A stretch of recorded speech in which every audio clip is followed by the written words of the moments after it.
I don't know how to describe my wife. My wife of 18 years left 3.5 months ago and moved into her own tiny apartment, leaving me and our 11-year-old daughter. Now she's looking for an apartment to move in with her, a piece she kept me in limbo for 3 months, saying she needed more time to decide. But I now believe she was just doing that mainly because she was concerned for my well-being and that I might do something foolish. Although I did detect what I thought were genuine reservations about her decision, she's moving in with a man 16 years older than her. She's 43, who she met at work.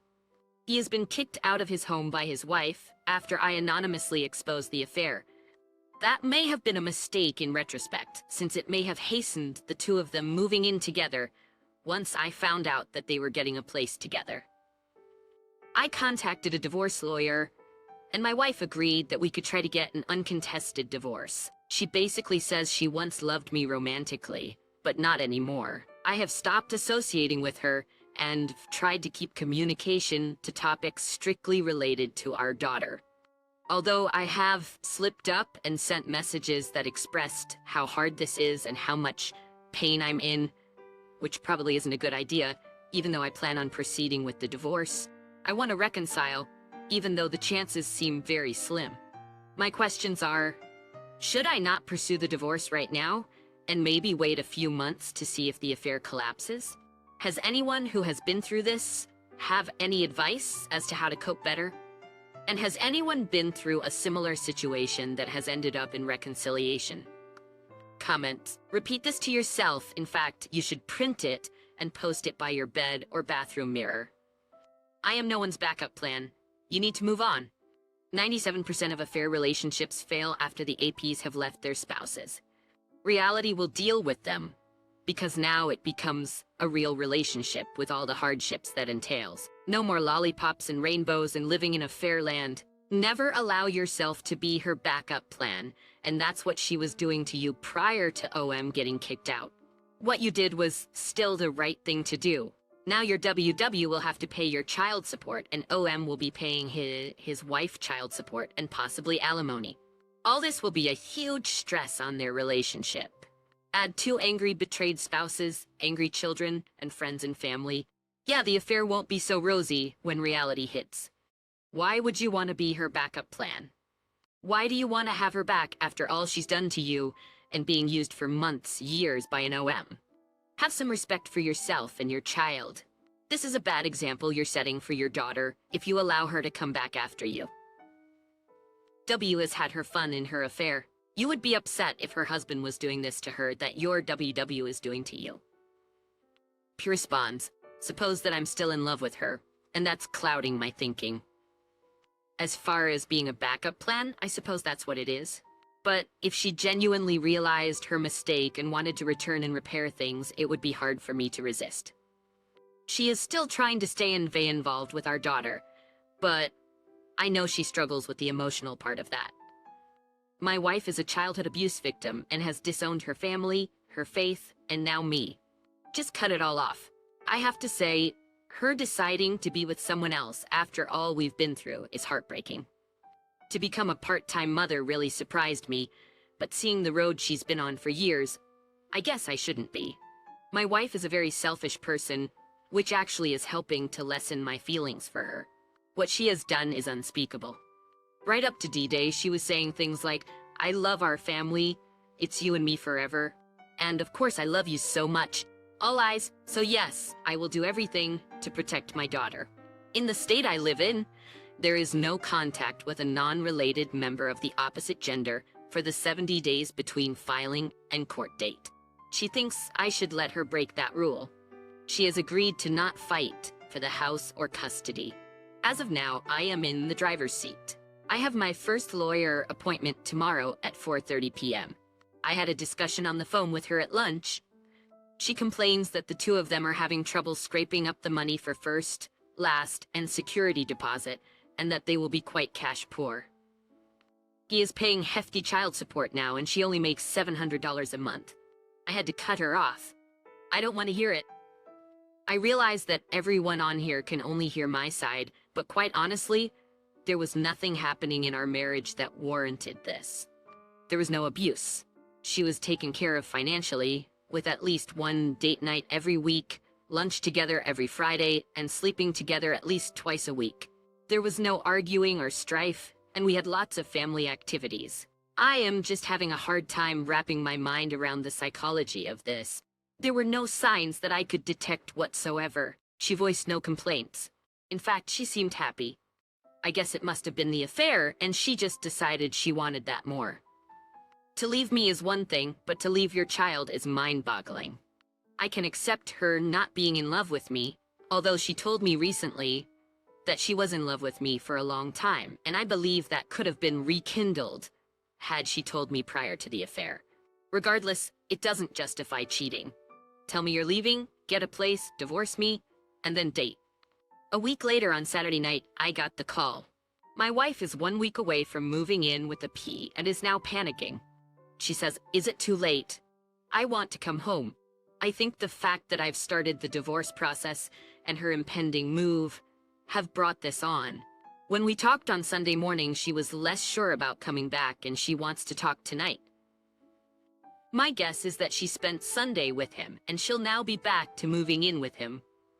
Not that I would take her back anyway, but the fact that she was so selfish to open this wound back up while in an emotional moment shows her extreme selfishness. Has anyone experienced something similar? My feeling is she'll go through with moving in with him. They signed a lease, and she took a $2,800 cash advance on her credit card for first month and security deposit. My guess is she now has several $1,000s in debt. It just keeps spinning more out of control. I think in a few months she'll be looking for a way out, but she might surprise me tonight and tell me she wants to return. I decided to pay a visit to the wife of my wife's P. The possibility exists that my daughter will be spending time with him in the future. So I wanted to talk to her about her safety around him. I didn't expect her to tell me if he was a molester, but sometimes you can get a clue from someone's reaction to a direct question. Also, I was curious to get some background information on him and to see how his actions impacted his family and friends. Let me start by saying that my wife is 43, 5 feet, 115 pounds, Asian, very attractive, and very physically active. I have met him pre-affair, and he's a balding 57-year-old guy, about 5 feet 6 and 40 pounds, overweight, very nondescript. But what his wife told me blew me away. First, 4 years ago he had a stroke that left him with no nerve sensation in his right side, so he's constantly burning himself. He's deaf in one ear, has circulation issues in his legs, and needs medication to perform, has been impotent for years. He drinks too much and generally ends his night with 2 bottles of fine Italian wine. He also has sleep problems, which require a machine and mask every night to breathe. My wife is gonna love that. She's a very light sleeper and stuffs 2 earplugs in each ear, even when it's silent. Financially, he signed the house over to his wife. He has no health insurance and is still paying the hospital for his stroke. He has a $200 credit card bill on a card he had to negotiate a settlement on. He has to pay $800 a month for child support. His wife said that there have been times where he was unemployed for years, while she worked 7 days a week to pay the mortgage. She told me he makes $50,000 a year, while my wife makes $8,000. Adding up their rent, they had to have an expensive loft with 3 beds, granite, and high-end appliances. He drives a Mercedes, probably trying to trick us all into thinking he's a 6-figure guy and underestimating all the other expenses. My guess is that they're at least a couple of $100s short each month. On top of that, my wife, not him, had to get a $280 cash advance on her card to pay the upfront expenses for the apartment, and they signed a 1-year lease and are on the hook for $15,000 with that. My wife is in extreme panic mode since even a financial moron like her can see they can't afford it. But she also can't afford to stay in her 1-room apartment alone either. Hence the call I got a few nights ago that she wants to come back. I really thought it would take 6 to 8 months for this to implode, but she surprised me and cut that in half. Kudos. As far as the wreckage on his side, none of his children speak to him. In fact, his oldest son changed the locks on the house. His wife is in therapy and on 2 medications. It's only begun, and I can't wait to watch the drama unfold. The night my wife called to ask to return home, one question made me chuckle. She asked, "Have you talked to his wife? Do you think she would take him back?" Also, I almost feel like I'm in a dream. She was always attracted to tall, handsome men who were quite a bit younger. I'm not young, 51, but I look like I'm in my mid-40s, 6 feet 1, 180 pounds, athletic, with all my hair, good teeth, and absolutely no health problems. The fact that she could be with him revolts me. He's smooth, though, a real gourmand, wine consultant, and of course showers her with praise and compliments, which feeds her massive need for male validation. I guess I just didn't match that. But once he gets to know her level of self-absorption and the fact that she's completely disinclined to pull her weight financially, there could be some wild fights. I realize that a less attractive man with the proper charisma can attract beautiful younger women with their personalities. I acknowledged this to my wife many times and said, "If you think that's the real him and that's what you want, then go for it. If that's what you want, go for it." He's a fun guy and showers her with attention. Of course, they haven't lived together, and he's always on top of his game. I always made sure to be attentive to her, and we would get away together every week for dancing, dinner, and drinks to just let loose and have fun. But every interaction they have revolves around some sort of fun. No mundane household tasks, bills, money issues, children, or sickness. No marriage can compete with that. His ex-wife, whose comments I take with a grain of salt, but who still loves him and would take him back, simply describes him as a handful, and not in a good way. She seems like a reasonable person, and didn't completely trash him in front of me, which was telling. She just matter-of-factly talked about his prickly personality, not-so-great work ethic, major health issues, and the fact that he has absolutely no money and is actually in debt. Some of this my wife may not be aware of, but she affectionately referred to him as my Rick. He has also distanced himself from his adult children, which gives me insight into what kind of person he is. He also hasn't experienced my wife on a day-to-day basis. Yes, my wife left our 11-year-old daughter, but she refuses to admit it. She says it was just between her and me, but the fact is she left us both. That really bothers me. Her refusal to admit it shows that she doesn't appreciate the seriousness of what she's done. It's okay to choose to be a part-time mother, but it still hurts. As I see them getting closer to moving in together this Friday, I can tell her anxiety level is rising. The divorce is in process, and that's also on her mind that she's pushed it to this point. A week later, it's been a nightmare, having to drop my daughter off there, thinking of my family life being over. The thought of her just throwing it all away and moving on is painful. I'm proceeding with the divorce, but every day is torture. I wouldn't wish this on anyone. Before I stumbled upon an email that exposed my wife's cheating, she had told me she liked me, but didn't really love me. Then, she dropped the bombshell that she was in love with a coworker. She would say things like, "I love you so much and I love our family. It's you and me forever." I'm still amazed. Maybe they were trying to convince themselves. It really makes the whole thing so much more of a shock when you find out. I have to say, those words are very hard to erase from my mind. No exaggeration, she was saying these things 1 week before everything blew up. Days later, I'm feeling a lot of anger. Maybe vengeful isn't the right word, but I'm feeling a lot of anger today. She left my daughter and me and moved in with a man, and I know they spend Sundays together. She never calls to have her daughter on Sundays. It's actually great for me to have her all day, but it's just this lack of caring on her part. She's so content being a part-time mother, and it makes me sick. I've been doing so much better lately, looking forward with hope, feeling less anxious, and doing the 180. But sometimes my thoughts get away from me, and the anger surfaces. I think most of us betrayed spouses hope that our cheating partners get some kind of payback for the devastation they've caused. But I'm beginning to think that so many of them get away with it, go on their merry way, start their new lives, and could not care less about the ones they've hurt. The only thing that would satisfy me is if what she did to us happens to her. But at this point, I'll settle for any kind of suffering. It's bad, I know, and I hope it passes. But right now I'm so angry. A month later, getting close to the court date, there is no discernible change in her attitude. It looks like she's going to stick with the AP despite being in debt and spending recklessly, according to my daughter. I have been following the 180 rule, focusing on myself, taking my medication, and looking towards the future. Honestly, after being cheated on by 2 wives and going through my second divorce, is it worth it? I'm 51. Maybe I'm done with relationships? It's been a brutal 5 months, but I'm starting to appreciate the peace. I emailed her the divorce papers, and it took 6 hours for her to respond. Her text to me was hard to read and surreal.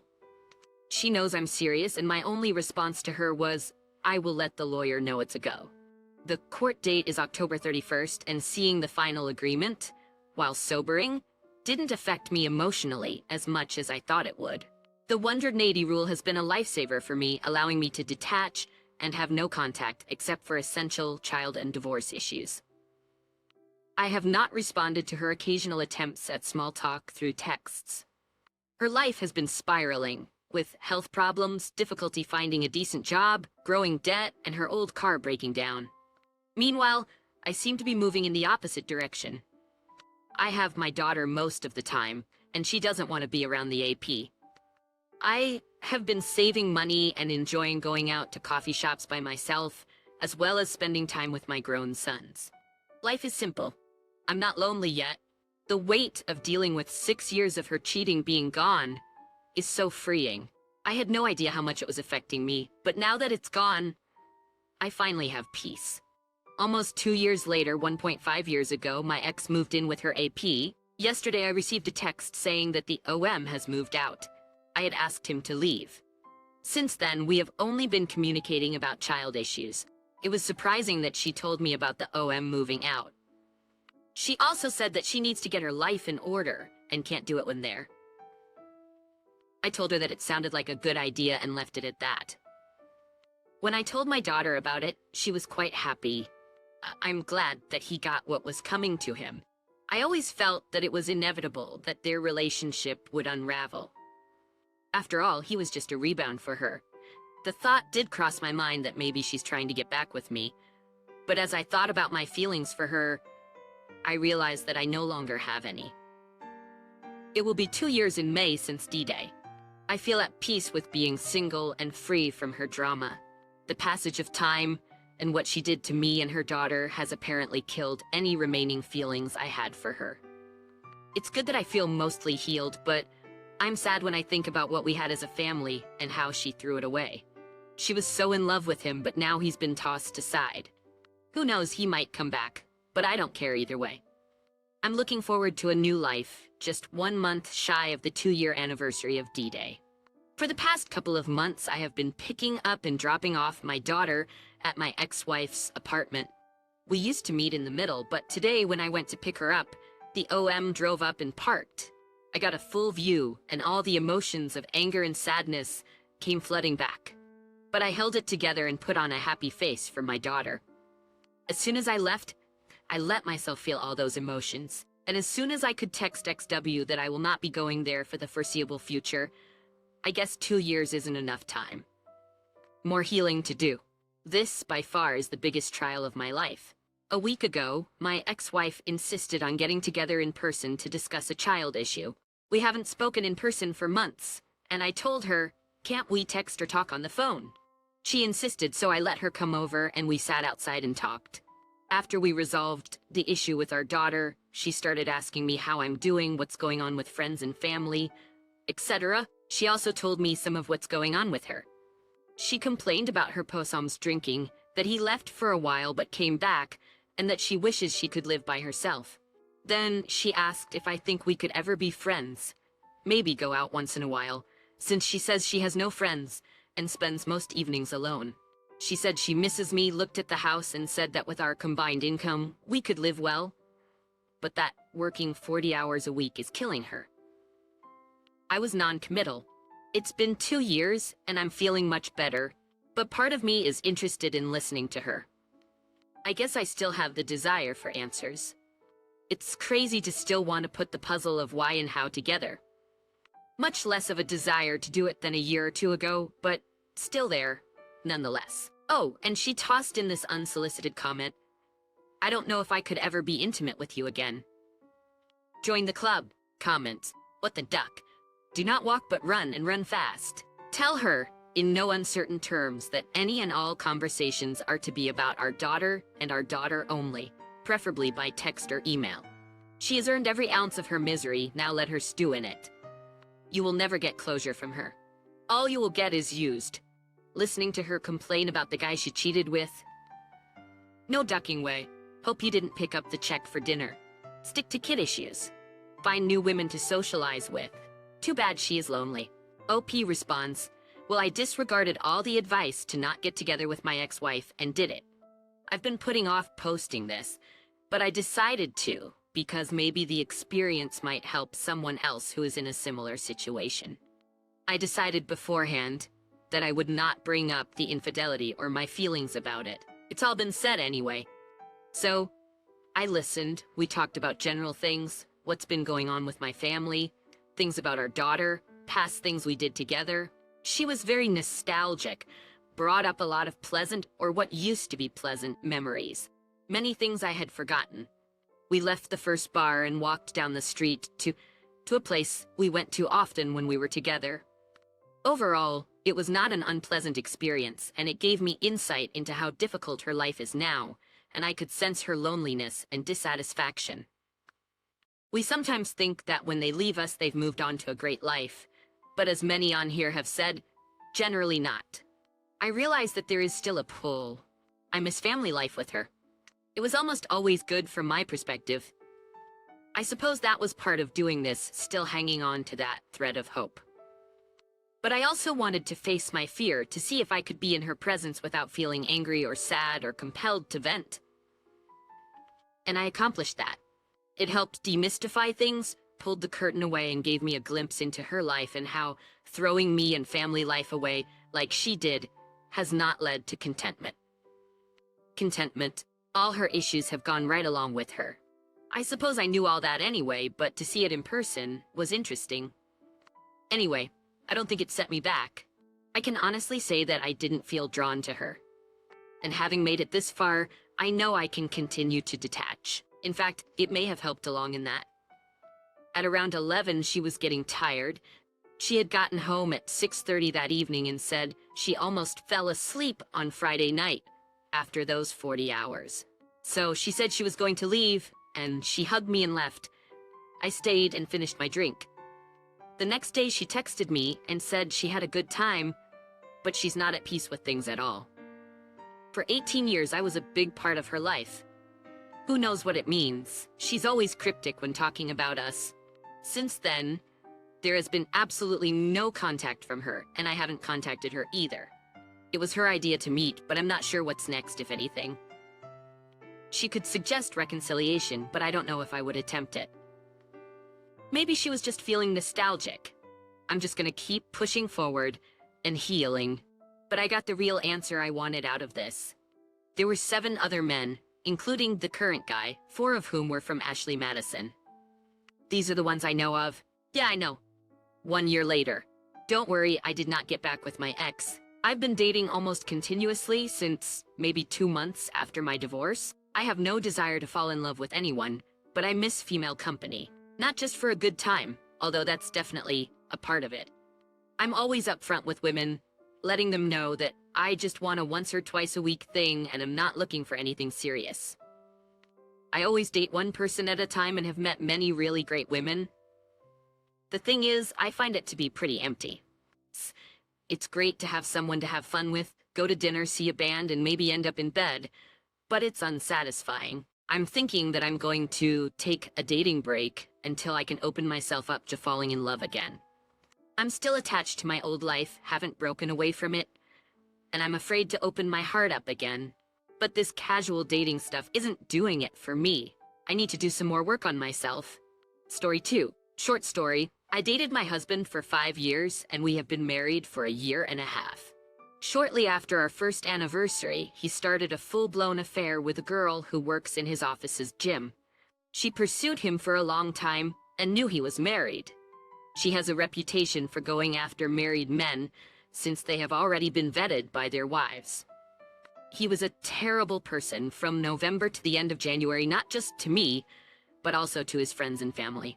He was totally acting out, and I had never seen this side of him before. A friend of mine who is married to my husband's best friend told me that she thinks my husband might be having an affair with someone in the gym. I had asked him several times during his bad period, but he denied it every time. When I confronted him again, he admitted that he had a very short-lived relationship that ended in January. He said that she quit her job and no longer works in the building because he broke it off. We immediately started marriage counseling, and he also went to individual counseling. He seems to be doing all the right things and genuinely wants to be with me.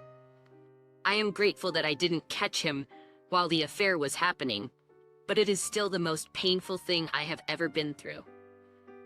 The other woman is still trying to get him back, and she sends emails. She sends emails proclaiming her undying love for him and asking why he won't talk to her. And then she threatens him, and then she talks about the dirty details. He hasn't been responding to any of it. I have complete access to his email. He changed his phone number and has blocked her on all social media. What I am struggling the most with is trusting him again. I get so obsessive and depressed that I am missing something. When he first confessed, there has been some trickle truth, which I have really struggled with. However, I also didn't realize how much detail I really wanted. Now I am just finding myself completely paralyzed by how sad I am, and I feel so threatened by this other woman, even though I can see that he is ignoring her. Half the time, that's the subject of her emails. But I can't help but just obsess over her and what she is going to say next and what they were like together. I recently started medication to help control the crying and the panic attacks. How long does this last? It's been about 2 months since D-Day, and I just feel so consumed with all of this. When will it get easier? I have access to everything except his work email. He does not have a way to block her permanently or change his email address without getting HR involved. He works at a bank, so they are really strict about email stuff. We both worry that if HR gets involved, he may lose his job. I have already exposed him to some of our close friends and our immediate families. His brother is getting married in a few weeks and has kicked him out of the best man position. Everyone has been rallying around me to help, which has been good. He does actually seem to be truly remorseful. When this was first exposed a few months ago, my first instinct was to run, but I wanted to make any major decisions with a clear head, so I agreed to marriage counseling, MC, which has really helped. In some ways, I feel like I know more about him now than I did before we were married, and a lot of it has been positive. He has also worked hard to be the support I need and is very willing to do whatever I tell him I need from him. I just don't always know what I need or what will make me feel better. I am really sad this happened so early in our marriage, and I am glad that we don't have kids. I don't know how anyone can go through this and manage to take care of children at the same time. I can barely go to work every day. It is really tough, and there are obviously deeper issues going on. I had been with him for several years, and he has never acted out this way before. He was always so excited to be with me, and he seemed thrilled to be marrying me. Through MC and his individual counseling, I see we have determined there were several reasons for it. He sort of freaked out from the permanence of marriage in the first year and was confused whether this was truly what he wanted. Our MC said this is much more common than people realize, but it usually doesn't result in an affair. He said that he now realizes he had a very immature expectation of marriage and what it was supposed to be like. He also had really unreasonable expectations of me. His family is really messed up. His parents are still together, but they have a really strange relationship that I don't envy in the slightest. He has a helicopter mom who has always been willing to give him anything and everything he ever wanted, and I think deep down he sort of assumed I would be that way. I am a pretty independent person, and while my marriage is a big part of my life, it doesn't define me. Another reason, and I hate to blame the OW, but she was deliberately trying to win him over during our entire first year of marriage. I had even met her at a hockey game, and she was just a little too excited to see him. He blew her off and was showing me emails she had sent him that night, wanting to meet up with us for drinks. He didn't have her phone number at the time. He said she was really annoying, but I think eventually she wore him down. When all of this started, I was having a really difficult time. My parents announced they were getting divorced because my dad was having an affair with a woman only a few years older than me. They had been married for 28 years. I felt like my world had blown apart. So in the fall leading up to all of this, I was really depressed and moody and not much fun to be around. It wasn't my fault he had an affair, but it certainly didn't help that I was struggling, and he had this bubbly, happy girl who was just obsessed with him and willing to give him all the attention he wanted. He sees how selfish and terrible all of this was. He was never like this before. He has always been really nurturing and ready to help me if something goes wrong. But this was just the perfect storm of problems and opportunities, and he made every wrong decision he could. In January, he realized what he was doing and started to come out of the fog. He realized that his relationship with her wasn't real, and this was not the person he wanted to be. He started to work on himself, reading books, going to church, and doing some soul searching. He also started talking to me more. Between January and March, things were really starting to look up. Then the D-Day happened, and it has just been one day at a time. I just want the pain to stop. This has been a really difficult year for me, and I feel so disillusioned. I know this was a long post, but it has been really helpful for me to get it all out there like this. I don't really feel like I can talk to friends or family about this because no one understands what it is like. My comment: I think OP should start building new memories, like going on a vacation or a cruise. What do you guys think of these quick stories? Hit that subscribe button and bell, and let me start working on that second video for you guys.